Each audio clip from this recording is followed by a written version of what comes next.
Halo Selebtubers, welcome back to Selebtube TV. Tempatnya kalian dapetin update paling fresh dan gosip terpanas selebritis.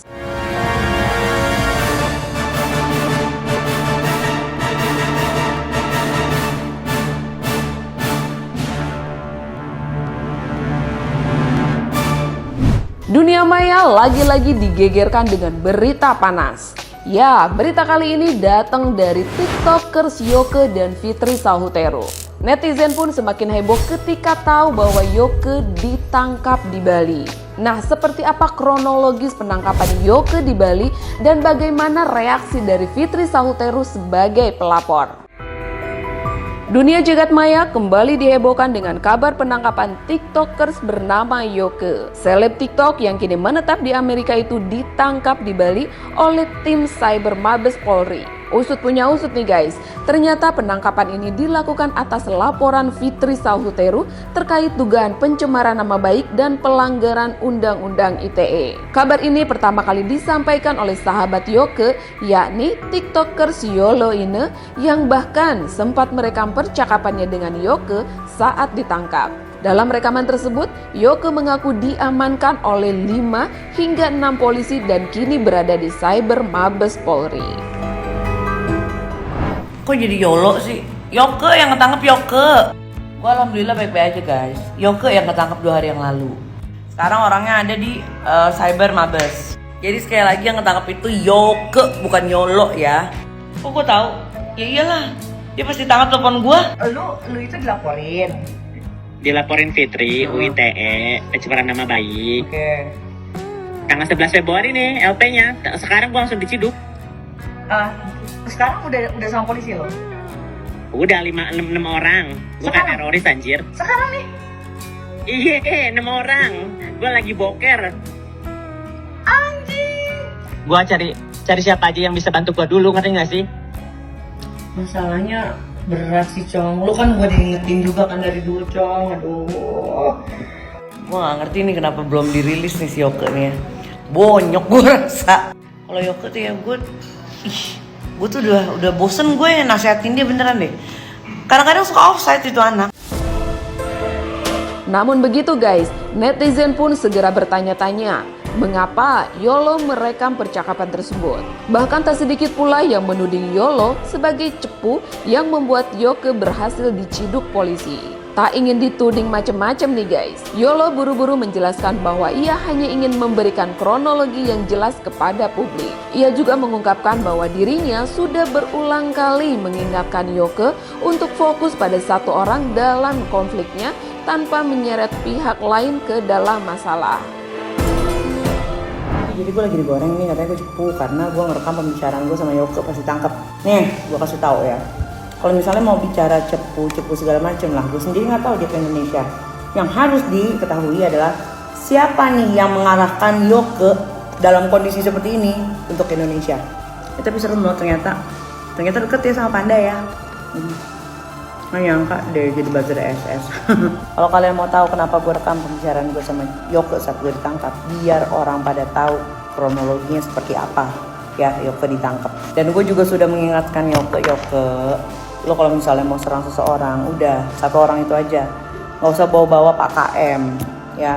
Jadi si Yoke ini mengangkat isu Pak KM sama FS, diposting, mukanya Pak KM juga diposting sama dia, dan gue diingetin itu bahaya Yoke. Apalagi mengingat Pak KM itu adalah polisi yang bergerak di Pinter, dia bisa ngejar Yoke kemana aja. Jadi sayang banget sih ya kalau misalnya ternyata yang ngegiring opini gue sebagai cepu itu ternyata buzzernya SS ya, diam-diam. Wah. Memang, perseteruan antara Yoke dan Fitri Sahutero bukanlah hal yang baru. Yoke dikenal sering membongkar aib Fitri secara masif, terutama terkait perlakuannya terhadap sang ibu, Mami Rita. Bahkan, Yoke sempat menampilkan pernyataan Mami Rita yang mengaku diusir dan ditelantarkan oleh putrinya sendiri. Namun, Fitri yang disebut telantarkan ibu kandung juga dibenarkan oleh adik Fitri Sahutero, Puji Ibrahim. Ia menyindir Fitri yang dinilai terlalu ikut campur soal konflik Nikita Mirzani dan putrinya Laura. Menurutnya, Fitri tidak perlu mempengaruhi orang lain untuk bersikap durhaka seperti dirinya. Khusus buat lu ya. Lu denger camkan baik-baik. Lu buntingin enggak, ngurusin enggak, beranakin enggak, netein enggak, ngasih makan enggak. Lu ngapain ikut campur? Ngapain lu ikut campur urusan ibu dan anak? Segala mau jadi saksi. Lu urusin aja hidup lu. Hidup lu urusin. Hubungan lu mama kandung lu bagaimana? Lu urusin aja itu. Nggak usah lu ngajak-ngajak anak orang durhaka kayak lu. Lu durhaka sendirian aja, Dur. Sendirian, Dur. Jangan lu ajak-ajak. Bener deh gue ngomong.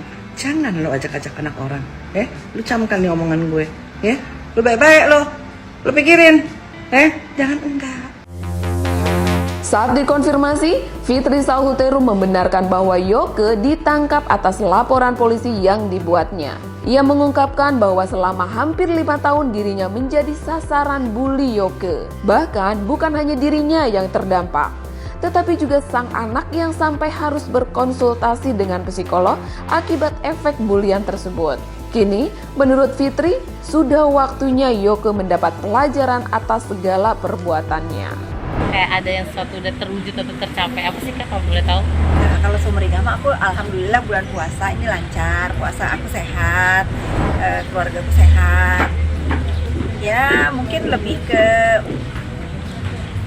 tenang aja hidup aku gitu. Aku nggak pusing mikirin hal-hal yang tidak perlu aku pikirin. Apakah emang sebelumnya lebih ke tertekan atau gimana sih Kak? Tertekan mana Maksudnya bisa. lebih ke banyak masalah yang dihadapi gitu seperti apa? Pertanyaan kamu spesifik dong, karena aku bingung jawabnya. Berarti kebahagiaannya Kak Fitri berarti setelah Kak Yoke ditahan di Pabes apa gimana nih? Oh iya, itu benar. Kayak sekaligus aku mau ngomong nih ke teman-teman semua ya. Memang benar menurut yang beredar ini, Yoke yang sudah membuli aku selama 4 tahun jalan 5 tahun ini sudah ditangkap ya. Ya aku berterima kasih atas laporan aku yang akhirnya aku tuh bukan sekali saja melaporkan Yoke ini kan. Aku teman-teman sudah tahu lah ngikutin ya. Tapi buat aku bulan Maret tahun ini nih benar-benar tuh Masya Allah banget ya, semua orang-orang jahat di hidup aku tuh kok bisa mendapatkan balasannya.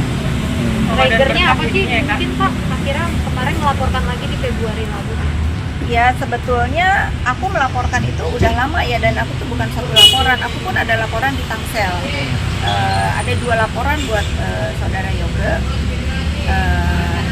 Ya kita lihat aja nanti lanjutannya bagaimana, kan ini pasti berlanjut ke sidang ya. Karena aku datang ya kayak ke Tangsel yang kemarin kakak bikin laporan ya, itu pencemaran nama baik dan teror itu juga dilakukan oleh itu kan kamu tahu kan. Nah itu berkaitan dengan aku ngecek laporan aku terhadap Yoke dan terhadap aku punya 2 laporan di Tangsel. Satunya laporan aku pencemaran nama baik memang kalau yang di Tangsel, dan dugaan teror yang di kantor aku. Ada 2 laporan, tapi untuk teror aku nggak menuduh Yoke ya, karena kan dalam Tapi kalau yang pencemaran nama baik itu ke dia juga Pak? Ya kalau itu mah nggak usah kalian tanya lah, kalian kan setiap hari selama 4 tahun, hampir 5 tahun ini, sampai dari tadinya aku bener-bener nggak tahu mau ngapain, kena mental sudah aku lewatin. Sudah saking terlalu kejinya ya dia setiap hari tanpa henti menghina aku selama 4-5 tahun ini, dan aku nggak kenal dia. Paling yang diingat sampai sampai terserang psikolog, mungkin psikis Anak-anak ya, anak-anak aku tuh dibully banget, harus disuruh tes DNA, dikata-katain gitu. Bagaimana seorang anak remaja yang sedang menuntut ilmu di Kanada harus melihat dia dibully di Indonesia. Berarti laporan yang di Mabes itu juga pencemaran juga. Ya sudah, nanti ikutin aja ya. Itu contoh bagaimana si Yoke ini bullyingnya itu sadis banget. Berarti sampai mental anak kena juga nggak sih? Oh iyalah, anak saya sampai ke psikolog. Ada kerugian yang dialami. Seluruh harta di dunia ini tidak akan sanggup membayar kerugian mental yang saya rasakan terhadap ulah si Yoke ini. Nggak ada. Bagaimana saya bisa menghapus luka hati anak saya? Bagaimana saya bisa menghapus luka trauma anak-anak saya atas ulah Yoke ini? Nggak ada yang bisa membayar, berapapun nilainya nggak akan terbayar. Tapi makanya hati-hati kalau bullying itu kita nggak boleh menormalisasi ya. karena lukanya itu susah sembuh. Tapi dengan Yoke ditahan, anak-anak tahu nggak sih ibaratnya? Oh, tentu. Saya kasih tahu sama terutama anak saya yang di Kanada ya. Ya dia apresiasi terhadap hukum di Indonesia ini, ternyata laporan ibunya akhirnya mendapatkan keadilan. Tapi kemarin juga dia sempat dibilang kayak nangkep teroris nih polisinya sampai. Ah, itu kan mengada-ngada. Gini ya, kalian itu sudah menyimak bagaimana Yoke itu membuli saya. Seenaknya memfitnah, seolah-olah dia ini orang yang paling benar, paling A1. Kalian masih percaya? Tentulah aparat penegak hukum ini mempunyai cara-cara yang benar untuk mengamankan dia gitu ya. Udahlah, jangan dipercaya lah. Ada akun lagi gak sih yang dilaporin? Mungkin akun buzzer yang Selain Yoko itu kan. Ya tunggu aja lah. Berarti masih ada lagi ya Pak? Tunggu aja. Aku hanya menghimbau, stop lah kita menggunakan dunia sosmed ini untuk saling bully, saling hina gitu. Ini jadi pelajaran ya. Ini ada kasus peras memeras digunakan untuk tujuan-tujuan yang nggak baik. Nah, ada lagi Yoke tertangkap. Ya sudahlah ya, kita sama-sama menjadikan ini pelajaran yang berharga buat netizen. Wah, kalau udah urusan anak nih ya guys, memang nggak bisa dianggap enteng dan nggak bisa dianggap sepele. Apa sih sebenarnya yang diomongin Yoke di media sosial?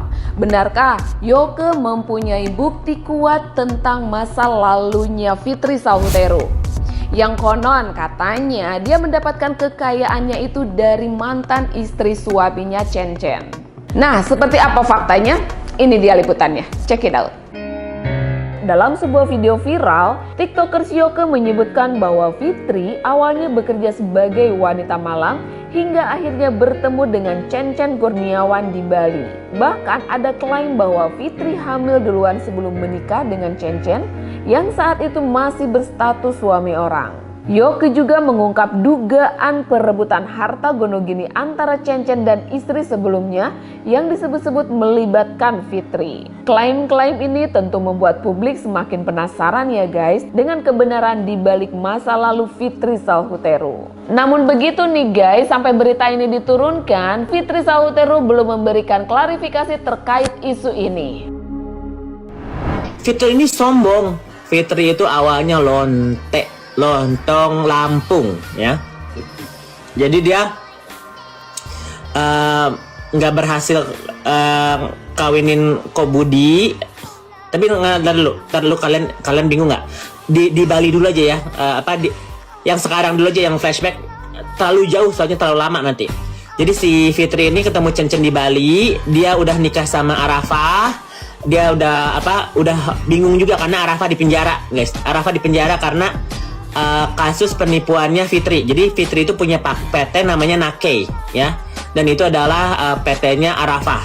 Jadi apapun yang dilakukan Fitri itu akan bertanggung jawab ke Arafah karena Arafah sebagai direktur PT ya. Jadi si Arafah di penjara, si Fitri otomatis cari orang yang punya nama bagus dan ya cakepan dikit lah ya kan, karena Pak Arafah ini udah tua ya guys, udah tua. Kayaknya udah umur 60 lebih dah, 60 lebih. Jadi dia cari cowok yang kaya. Dan dia pergi ke Bali sama teman-temannya. Fit, lu inget nggak ke Bali sama siapa aja? Salah satunya adalah Femi Permatasari ya. Femi Permatasari ini adalah orang yang pernah diajak sama Fitri Sahutero ke Bali dan dia pernah menghina Sherina. Ya, sampai detik ini Femi Permatasari tidak pernah meminta maaf ke Sherina. Ya, ini aku bisa pertanggungjawabkan ya, masih ada jejak digitalnya. Ya. Jangan bawa Lampung, orang dia ngelontenya di Lampung. Aku tidak menghina Lampungnya, aku menghina aku menghina dia jadi lonte dan dia pernah ngelontenya di Lampung. Nggak ada hubungannya, korelasinya. Santai aja saya orang Lampung, ya. Nah, dia itu dibawa sama Femi Permatasari ke Bali, ya. Dan dia itu pacaran sama Chen Chen, dan Chen Chen itu belum cerai, guys. Jadi ya mungkin Sherina sama Ko Chen Chen ya lagi renggang atau apa, belum cerai ya, guys. Jadi Fitri itu masuklah ke situ, ya. Dan dia sudah hamil sama anaknya Krisnamurti. Makanya dia bilang udah kepepet banget nih. Makanya party gitu ya ke Mirror, karena itu Mirror itu yang di Bali itu punya sahamnya Cirina ya. Party sama Chen ya kan, minum-minum ya. Fitri itu ngerokok. Kalian tahu nggak Fitri ngerokok? Kalian tahu nggak Fitri ngerokok? Nah, sampai detik ini pun dia masih ngerokok. Ya kan, ngerokok kulit juga, ngerokok Marlboro kalau nggak salah rokoknya dia. Si Fitri ini party sama Ko Chen di Mirror dan ngewong lah ya kan. Udah biasanya udah minum-minum gitu, udah sebes-sebes gitu pasti horny kan. Dan dia bilang minggu kemudian dia pulang ke Jakarta bilang, aduh aku hamil ya kan, aku hamil. Udah kamu mau nggak tanggung jawab gitu kan? Kalau nggak saya mau gugurin, ini anaknya laki-laki. Ko Chen kan cuma punya 2 anak perempuan kan. Seorang laki-laki dibilang bahwa dia punya anak keturunan laki-laki, nggak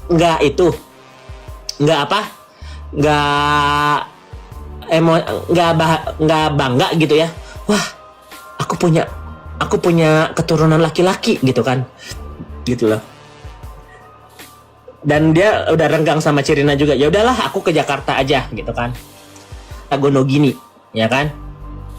Dia pulang ke Jakarta bawa si Chen itu semua diperkarain guys. Cirina dihabisin hartanya ya, digugat. Tapi itu sebenarnya nggak bisa digugat karena Cirina itu dalam hukum negeri dia bukan tidak sah karena dia nikahnya di Amerika. Jadi di catatan negara Indonesia apapun hartanya Cirina itulah hartanya Cirina, karena di Indonesia dia nggak nikah, dia nikahnya di Amerika ya. Cirina sama Ko Chen nikahnya di Amerika. Jadi pas dia ceraiin Cirina, menggugat villa, rumah, Alphard, mobil Nissan, mesin kopi, lukisan, segala macam digugat semua guys. Karena lukisannya itu limited edition ya guys. Ada pelukis ternama lah ya. Jadi itu digugat sama si Fitri, kalah ya. Gugatan pertama kalah, di panjang naik lagi ke tahap pengadilan ganti-ganti kalau nggak salah, cerai digugat di Bali, terus di Jakarta kalah lagi. Nah yang ketiga kali dia menang, dia menyogok Mahkamah Agung ya. Jadi hakimnya itu disogok biar hartanya Cirina menang dan si Chen bisa mencairkan hartanya Cirina ya. Banyak buzzer, is okay guys. Nggak semua orang juga bakal percaya cerita gua, is okay. Karena in time sama bukti-bukti yang akan menjelaskan. Kalian dengerin aja, kalian juga bukan Fitri Sahuteru. Ini yang ngedengerin 7.000 orang ya guys, 5.600 di TokTok, 1.300 di Igoy. Nggak semua orang bakal memihak ke aku, which is okay, aku juga nggak peduli. Kalian cuma ngedenger doang. Yang kalian tanya kan kenapa si Fitri bisa kaya, makanya gue mau ceritain ya. Jadi dia menyogok Mahkamah Agung ya, jaksanya, hakimnya itu bener langsung ketok palu, langsung ada surat surat cerai keluar dan langsung ada surat penyitaan harta ya. Dan Cirina ya udahlah, karena berperangnya setahun 2 tahun udah capek juga gitu kan. Jadi tahun 2014 dia cerai, dia kasih harta yang emang harus diminta sama Mahkamah Agung ya kan, dia kasih ya kan. Tapi salah satunya sertifikatnya keambil sama dia, villanya Cirina. Itu villanya Cirina itu sebenarnya harusnya buat Cirina gitu kan, itu haknya Cirina ya kan. Diambillah, terus dia cerai resmi segala macam. Anak perempuannya tidak pernah dicariin, tidak pernah ditengok si Chelsea sama si Kayden. Kontroversi pun semakin memanas ketika Chelsea Maya, putri sambungnya, menuding Fitri sebagai pelakor yang telah merebut ayahnya yang bernama Chen. Bahkan, Chelsea mengklaim memiliki bukti perselingkuhan Fitri dengan ayahnya sebelum pernikahan mereka terjadi. Isu ini pun semakin membuat nama Fitri ramai diperbincangkan. Senada dengan yang disebutkan Yoke, Chelsea juga mengklaim bahwa harta yang kini dinikmati ayah dan ibu tirinya tersebut adalah milik ibu kandungnya. Kalau sumringah aku alhamdulillah bulan puasa ini lancar, puasa aku sehat, keluarga aku sehat. Ya mungkin lebih ke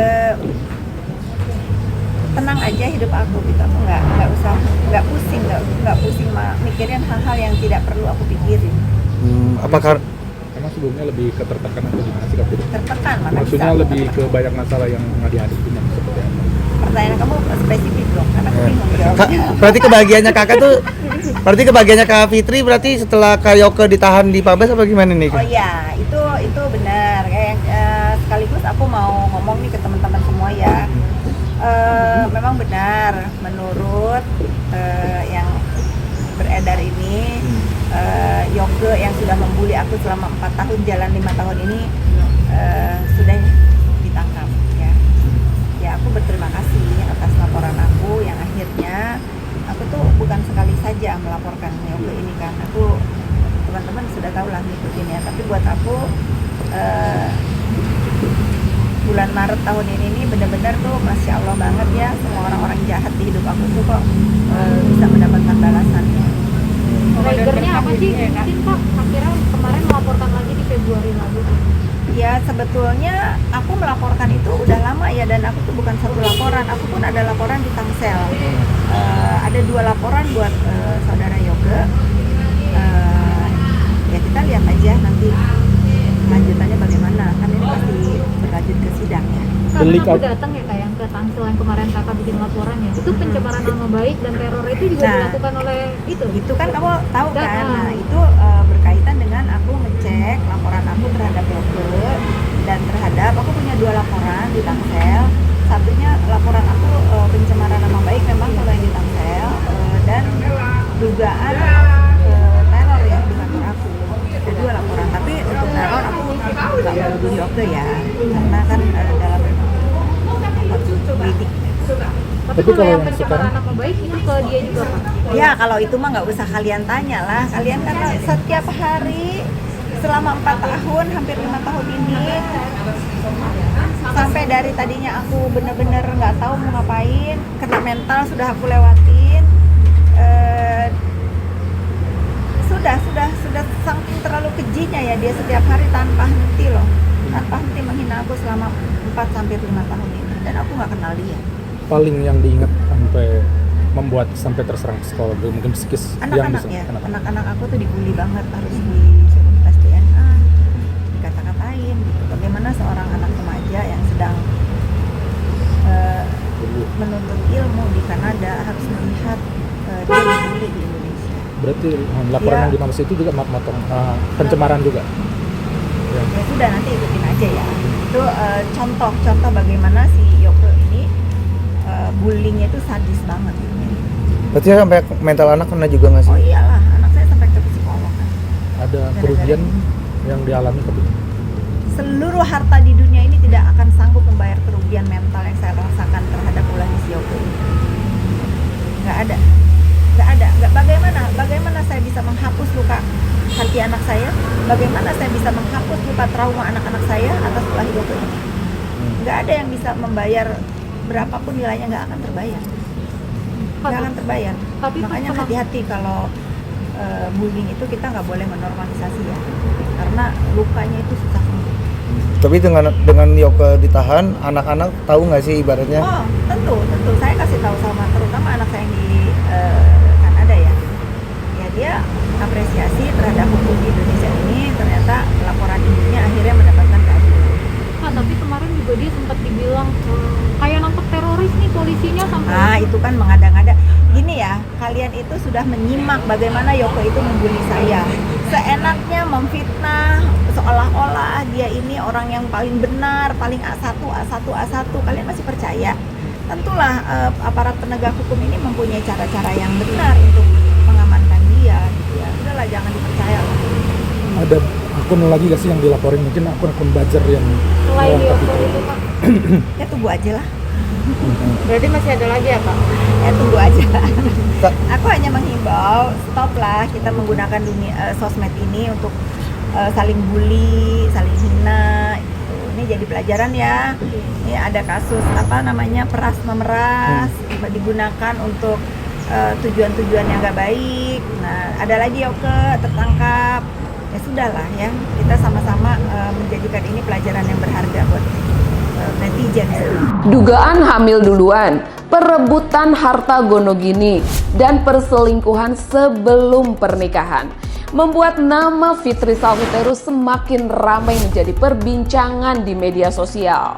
Netizen pun semakin bertanya-tanya tentang kebenaran di balik rumor tersebut. Tapi ya guys, di balik huru-hara drama ini nih, kita dapat pelajaran nih bahwa apa yang kita tudingkan dan spekulasi itu belum tentu benar adanya. Jadi nih guys, sebelum ikut menghakimi, ada baiknya kita bersikap bijak dan menyaring setiap informasi yang kita terima nih. Dan satu lagi nih guys, jangan mudah terprovokasi dari drama di media sosial. Oke nih guys, rupanya nih video tentang perseteruan Yoke dan Fitri Sahutero cukup dulu ya sampai di sini. Jangan lupa untuk tetap di like, di komen, di share, dan di subscribe. Oke, sampai ketemu lagi. Bye-bye.